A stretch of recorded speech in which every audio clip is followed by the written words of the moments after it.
Hey everybody out there, my name is Dragnix, and as someone who has a little bit of experience in the software engineering world, aka 6 years, and has a computer science degree from U of I know what it's like to fight bugs all day. Now, I didn't do it with a gun myself, I did it with a debugger and a terminal, but you know, these are the same things, right? Alright, maybe it's a little bit different, but this is the Bug Butcher. $7.99 came out on the Steam store on Tuesday. This is of the Pang genre, and if you don't know what that's referring to, it's games like Super Buster Bros. Basically, you can only shoot up. You can move from side to side, but you don't have a jump button, and you can't shoot left and right. Is this game worth your time? Well, that's what I'm here to answer. But before I begin, I want to make sure you guys know that this key was obtained from Evolve PR for the purposes of review. That won't change my opinion in the end, but you guys should know that because of FTC guidelines, as well as the whole morals thing, you know? Now, with this game being of the Pang genre, its objective should be rather straightforward. Kill everything on screen and keep yourself alive until the end of the wave. Now, that's rather simple, but it's complicated by the bottom of the screen there. As you see in the yellow text, that is my score, and on the right side is my combo meter.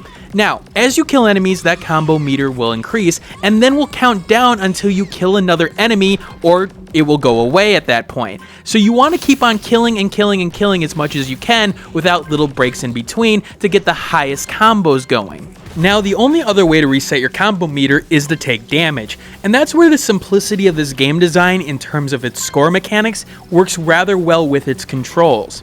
Now, you have the ability to dodge across screen so that you can keep the combo meter going, which is rather nice. This is what keeps the gameplay action-packed. This is what keeps the action fresh. But the thing is that the dodge obviously has a little bit of a problem if you're just using it recklessly. You can run into enemies really quickly and thus losing your combo. So there's a precision that you need in order to get the highest scores, and that will go to the people who practice over and over again. This works rather well for this game, and I love the score mechanics in it. Now, that is sort of a staple of this genre, but I feel like Bug Butcher did a good job of keeping that balance and keeping that score mechanic intact and updating it for a new sort of day. That combo meter also applies to the power meter on the right side there. You just saw me use it and it froze everything on screen. Now, it's a random power, and I do wish I had a little bit more control of which one came up, but it does provide you at least a way of getting out of some difficult situations, aka I'm about to get hit by 20 million things, let me freeze them or let me use some invulnerability in order for me to get out of there. Now, I killed the last couple of guys here, and I will be ranked based on the score and the time that I had left on the top left hand of the screen in the arcade mode. As you see there, I got a perfect and the combo bonus. A pretty good run. Now, the gameplay is complemented by a good aesthetic. The thing is that at all times I can see my character against the backdrop and the chaos on the screen, and that's rather important in this game.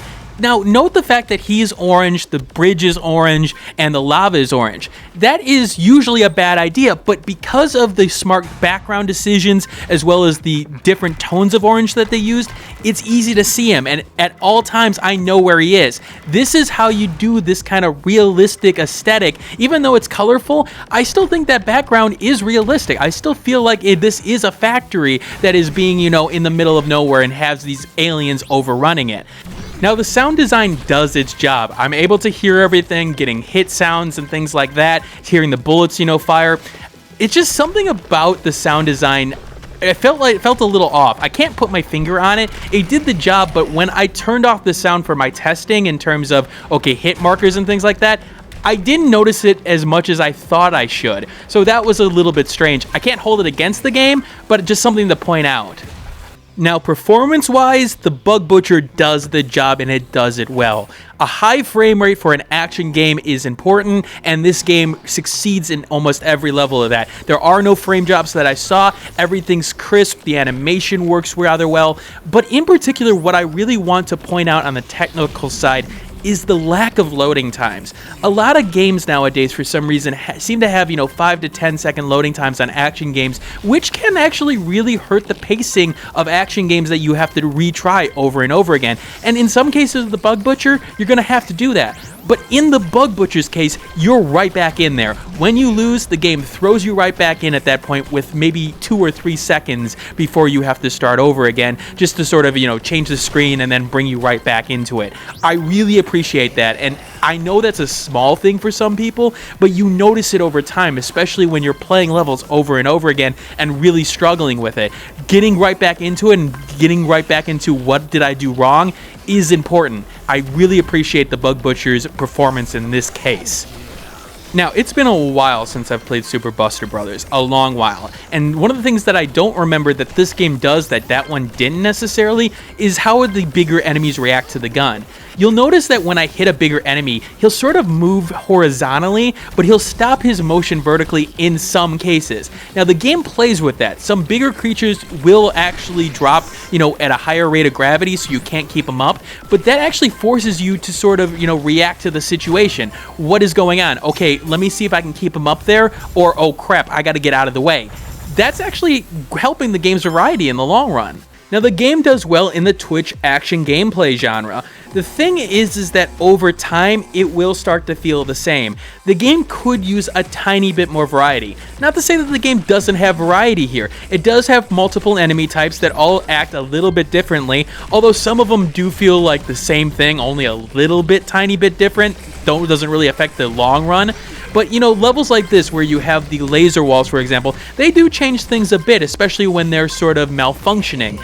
Now, with that said, in the groups of the arcade mode, you have 5 levels at once, all with the same sort of, theme to it, the laser walls, for example, and then 1 elevator level, and that's about 5 sections in all. So there isn't necessarily the greatest amount of variety here.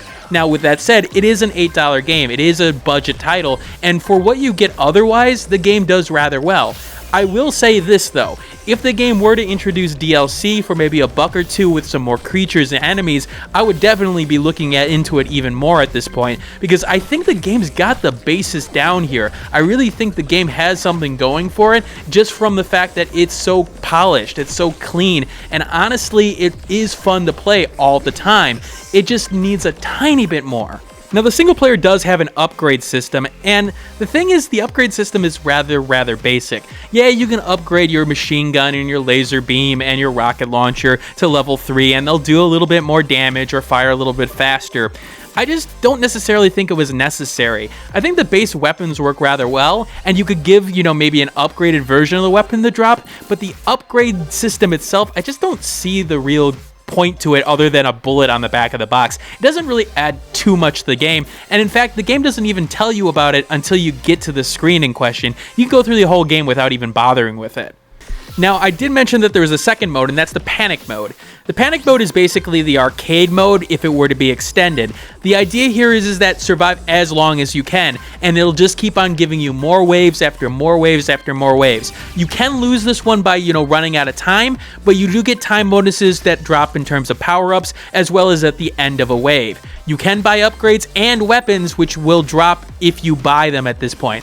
If you do play this mode, I do recommend buying a power-up first, because again, you can power that up with the kills you get, and that is sort of your get-out-of-jail-free card, so I do recommend people to get it, because it just makes it easier on yourself at that point. Now, this mode does have a great balance to it, because it will just keep on throwing enemies over and over again, and in particular, it does a great job of making you prioritize enemies. Now, example, the spider who will eat my friend over there, he's not on screen right now, but if he shows up on screen, I have to kill him in a certain amount of time.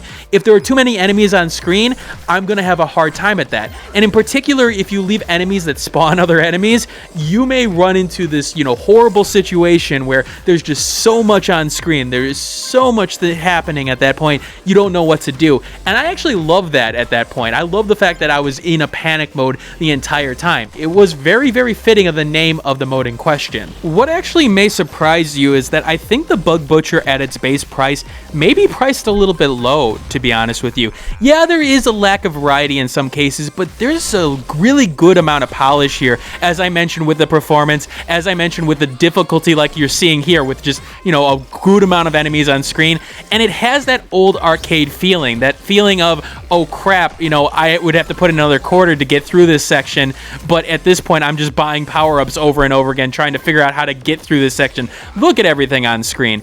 If you want an adrenaline Twitch game, I feel the Bug Butcher is not only a great choice for it at this point, it's also a great bargain for the price that it is at its main price of $7.99.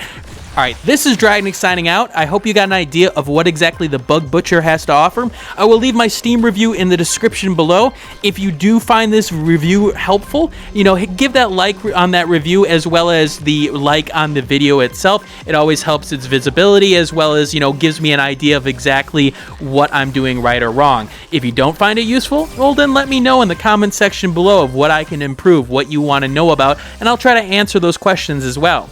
If you want to see more content like this, hit that subscribe button. I do about 3 to 4 videos a week in terms of indie games, non-AAA games in question. I also have a Steam curator group for anyone who's interested in the description below. Alright, I'll see you all later, and keep on gaming. Hey everybody, thanks for watching. If you want to see more content like this, hit that subscribe button in the middle of the screen. The last video I did will be in the top left, and a related video to this will be in the top right. I do have a Twitter handle at the bottom left and a Facebook page at the bottom right. And of course, you can always subscribe to the Google Plus portion. Anyway, thanks for watching and keep on gaming.